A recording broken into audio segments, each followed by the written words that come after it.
Hi everyone, welcome back to my YouTube channel. So today's video, I'm going to give you a bunch of fall book recommendations. These books I feel like are just perfect for this season to read. Either they're taking place, they're academic, so it's just during school season, or I just feel like they'd be really great comfort reads or reads when it's just cold out and you fly through it, and pretty much just addictive books. You're just always invested in the book and want to continue reading. Some of these books break off into duologies, trilogies, or series, and I'll let you know if they do. And I'm going to give you just quick rundowns and brief descriptions of these books. You can always check out my GoodReads too of my ratings for my books and my challenges for this year. So if you are curious about me going more in depth and my star rating on these books, you can check that out. It's in the description. But let's just jump into the video. You should subscribe if you're into book content. I have no specific order I'm going in, but the first book is The Paris Apartment by Lucy Foley. I actually just finished this book a couple of weeks ago. I talked about it in my August wrap-up. This book is a little bit controversial. I do know some people who do and don't like Lucy Foley. This wasn't the craziest, most page-turning plot twist book, but I did generally enjoy it. I really liked the setting this was taken in. It is obviously in Paris, and this girl goes to stay with her brother. She gets there, he's missing, and you are jumping through different POVs of people who are living in this apartment building who are just very suspicious and kind of definitely have like some dirt about her brother, but just their own type of they just have like suspicious activities going on that the sister wants to get involved in because she is trying to obviously figure out what happened to her brother.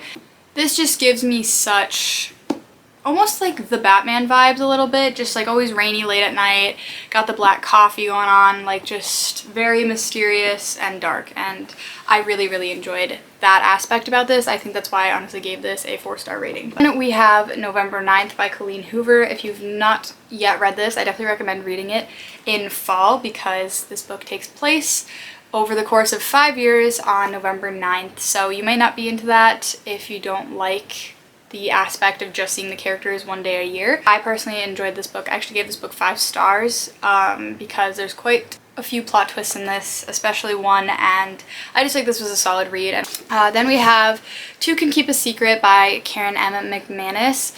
I feel like this book is kind of underrated. This is about two twins who go to stay in this small town with their grandma for their senior year because their mom is in recovery. Their mother's twin sister got murdered when she was a teenager and they never found the culprit. There was no closure on the situation. The mom just has an awful history with this town basically, and the twins get there and people pretty much start dying right away when they get there, and it's moving slowly closer and getting involved in the friend group of people being harmed, and they need to figure out who it is. This is dual POV. There is also a little bit of romance in this, and the kids are actually working at a haunted house in this, and it is completely around fall time, so that's why I'm suggesting it, but it's also just like a mystery too, so you can kind of enjoy this any time of the year, but this would be a great read during Halloween time. Another book by Karen M. McManus is One of Us is Lying. This book is really hyped up on a lot of social media platforms, but I genuinely think this is so worth the hype. I gave this book 5 stars instantly. It is a trilogy, and the 3rd book is coming out next year. I just totally recommend this. There is 4 different POVs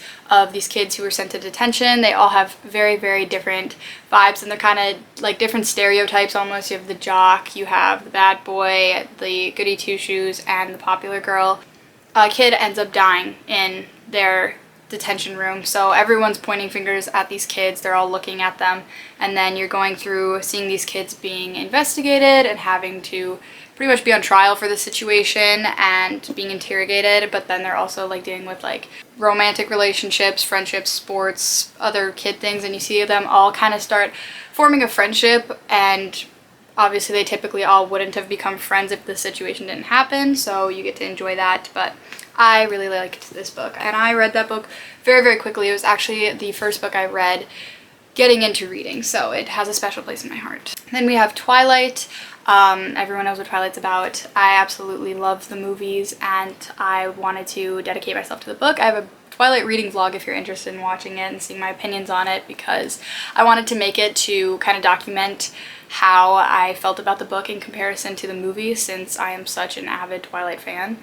And I just feel like it did a really good job turning into a movie from the book. So I wanted to throw it in here just because I feel like Twilight is like the perfect autumn book, movie to watch, whatever. It's just perfect in my opinion, so you should check it out if you're interested. Then we have the Good Girl's Guide to Murder series. This is the first book in this series. I didn't want to bring the whole series out, but I am actually planning to reread this hopefully in October because it is such a perfect book for fall, I feel like, and I read it almost a year ago and it is my favorite series. So I definitely need to reread it. I have a couple books I actually want to reread in the next couple of months, which you know a book is really good if you can reread it, and I absolutely loved this. Pippa is doing a senior project of reinvestigating a case that happened in her small town 5 years ago. She just doesn't believe everything lines up. She believes there's loopholes in things. She just thinks there's open endings, and she wants to reinvestigate. She very quickly finds out that there was definitely a lot of sketchier people involved that didn't get involved, and there was a lot of things that were just kind of not done well and people cut corners, and she wants to figure out who the culprit is to this situation. And there is a bit of romance in this and it continues out through the whole series, so I absolutely loved the romance in this. It definitely added, and I love this book. I love how you see her change throughout the books, going from a goody two-shoes to struggling with mental health and things like that. Holly Jackson did such a incredible job on the characters in this book and making them feel real. So then I just have the Hunger Games series. I know a lot of people probably have read this. I just feel like it's a great series to read in general, but if you want something super quick to fly through, I feel like you can read this whole trilogy in like a week if you like really are interested. I just wanted to throw it in here because I love recommending Hunger Games to people because the books are just incredible, and I will never stop talking about how incredible the books are. Then we have Verity by Coho. A lot of people talk about this book. This is so perfect for fall, honestly. A girl is going to finish a set of novels for a woman who got in an accident that can't finish writing. Basically, she is disabled, and she goes to stay in this house to study these novels, her writing style, etc. And she comes across this manuscript of this woman's life, and she starts reading, and there is some crazy confessions, there's crazy things going on. There's a little bit of a romance subplot in this as well, which is pretty nuts, and you just find out a lot. And this book freaked me out a little bit. There was a couple times where I was like looking over my shoulder reading this. There's so many heavy topics and insane situations in this, so you might want to check out the sensitive topics before you read, because I still think about this book and it is quite disturbing, but it is such an incredible read, and I feel like I'll never find a book like this again. Then we have the Truly Devious series. This is the first book, but there is 2 other books as well, and then there's like a spin-off book. This is like a murder mystery, dark academia. A girl gets accepted to this very mysterious school in the middle of nowhere, and she's going for like detective work, and she wants to basically study the history of this place because there was a very mysterious past and a murder that happened when this private school was made. So she wants to go and find clues and kind of look around the property, and she starts like interviewing people, and it's a good book. I enjoyed it. I think I gave this whole series like 3.5 stars, so it's solid. I recommend, and I feel like it's a good book to read during like chillier weather.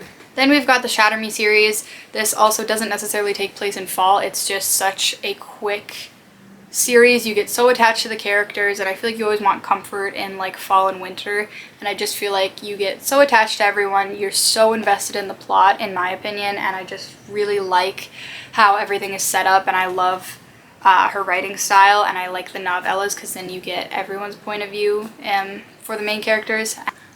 Disclaimer, I have not read this, but I wanted to throw it in here. This is The Inheritance Games. There's 2 other books following this, so it's a trilogy. I have not read it, but I wanted to just throw it in here because of the fact that I feel like it's kind of academia.